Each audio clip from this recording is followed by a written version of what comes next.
20 August 2013ला सकाळी पुण्यात doctor Narendra दाभोळकरांची हत्या झाली आणि मग देशस्तरावर मोठीच बातमी झाली.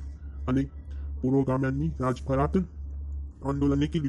तत्कालीन मुख्यमंत्री पृथ्वीराज चव्हाण यांनी घटनेनंतर दाभोळकर यांच्या हत्येचा संबंध महात्मा गांधींच्या हत्येशी संबंधित प्रवृत्तींशी जोडून संशयाची हुई हिंदू विचारसरणीच्या संघटनांकडे वळली आणि एकूणच तपासला एक विशिष्ट दिशा देऊन टाकली.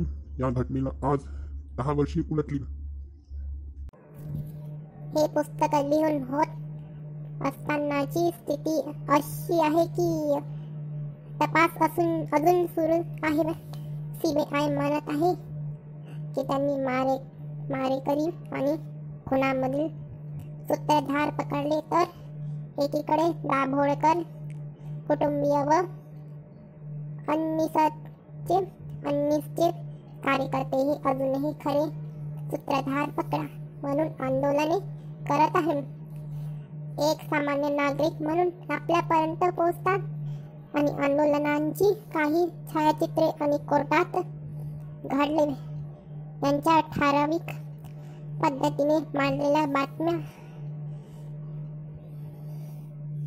दुसरीकडे सनातन संस्था सतत दावा करते त्यांचा हा गुन्ह्यामध्ये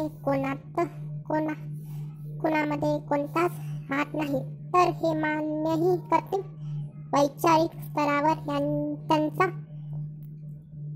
अन्नीसला विरोध होताच, पण खून करण्यासारखे कृत्य आणि त्यांनी केले नाही. सनातन संस्थेवर अनेक आरोप होत आलेच आहेत. एक खरे, पण दुसरीकडे दाभोळकरांच्या अंत्यविधीच्या वेळीच म्हणजेच खुनाच्या दिवशी स्मशानात अन्नीसच्या कार्यकर्त्यांनी धर्मांध सनातन्यांचा धिक्कार असून अशा दिलेल्या घोषणा पूर्वग्रह दाखवतात.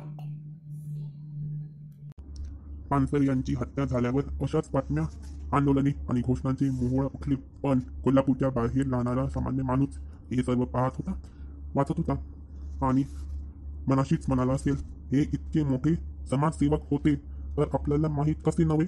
पुन्हा म्हणाला असेल बुवा, मीरा इतकी लिहत आहे तर आपल्याला माहीत नसेल, कदाचित असतीलही मोठे समाजसेवक. मग पुन्हा सनातनचे नाव आले. माणूस गोंधळून जातो. कुणाशी चर्चा करताना आपल्यालाही काही मत मांडता आली पाहिजे, म्हणून मीडिया जे दाखवते त्यावरून तो मते मांडतो आणि चर्चा होत राहते. अडचण ही आहे की मतांचेच प्रवाह समाजाची दिशा ठरवित राहतात. खून झाले हे खरे आहे, कुणी केले यावरून वादंग सुरू आहे. देशात प्रत्येक घटनेचे राजकारण होणे हे नवीन नाही. ते येथेही होते आहे का याचा शोध घेणारे हे पुस्तक आहे. लेखन हा खरा माझा प्रांत नाही. एका कार्यक्रमात हे खटले सुरुवातीपासून लढणारे वकील वीरेंद्र इचलकरंजीकर यांची भेट झाली. काही वर्षांपूर्वी आम्ही मुंबईतील सिद्धिविनायक मंदिरातील आर्थिक घोटाळ्याच्या विरोधात एकत्र काम केले होते. त्यामुळे त्या ओळखीतून गप्पा मारत असताना मी सहज त्यांना या खटल्यांविषयी विचारले. त्यांनी मिश्किलपणे हसत उत्तर दिले, आता काही जणांना CBIने अटक केली आहे. ही तपासाची दुसरी आवृत्ती आहे. अजून किती आवृत्त्या हे आणतात पाहूया. या उत्तराने मी गोंधळलो. मी पुन्हा विचारले, म्हणजे काय? ते म्हणाले, प्रत्येक वेळी हे लोक पोलीस वेगवेगळे लोक पकडतात आणि म्हणतात यांनी खून केला. या केसेस म्हणजे खरे तर एक क्रूर विनोद झाला आहे. तुम्ही याच्या बातम्या जरी इंटरनेटवर वाचलात तरी तुम्हाला सर्व काही मिळेल. उत्सुकतेने रात्री घरी पोहोचल्यावर मी बातम्या काढून पाहिल्या तेव्हा लक्षात आले काहीतरी गडबड आहे खरीच.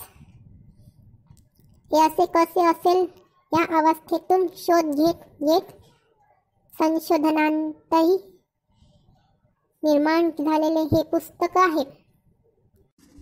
मी डॉक्टर नरेंद्र दाभोलकर, काँग्रेस गोविंद पानसरे, प्रा. एम. कलबुर्गी यांनी पत्रकार गौरी लंकेश यांच्या हत्यांच्या तपासाचा आणि न्यायालयातील आरोपपत्रांचा विस्तृत अभ्यास केला आहे. याविषयी माझी इंग्रजी भाषेतील पुस्तकं the Russian list murders, diary of ruins, investigations 30 April 2023 या दिवशी प्रकाशित झाले. हे पुस्तक इंग्रजीत असल्याने मराठी वाचकांपर्यंत पोहोचण्यास मर्यादा होती. त्यामुळे महाराष्ट्रातील नास्तिकवाद्यांच्या हत्यांच्या संदर्भात माझी पुस्तकं मराठी भाषेत प्रकाशित व्हावी अशी अनेक मराठी मंडळींनी मागणी केली होती. माझ्याकडेही बरेच नवी माहिती संग्रहित झाली होती, म्हणून मराठी भाषेत हे नवीन पुस्तक संकलित केले. गलथान पोलीस तपास आणि न्यायालयीन प्रक्रियेतील त्रुटी यांच्यात सुधारण व्हाव्यात, तसेच न्यायालयीन प्रक्रियेद्वारे दोषींना लवकरात लवकर शिक्षा व्हावी, पण निष्पापांचा छळ होऊ नये या भावनेने हे पुस्तक लिहिलेले आहे.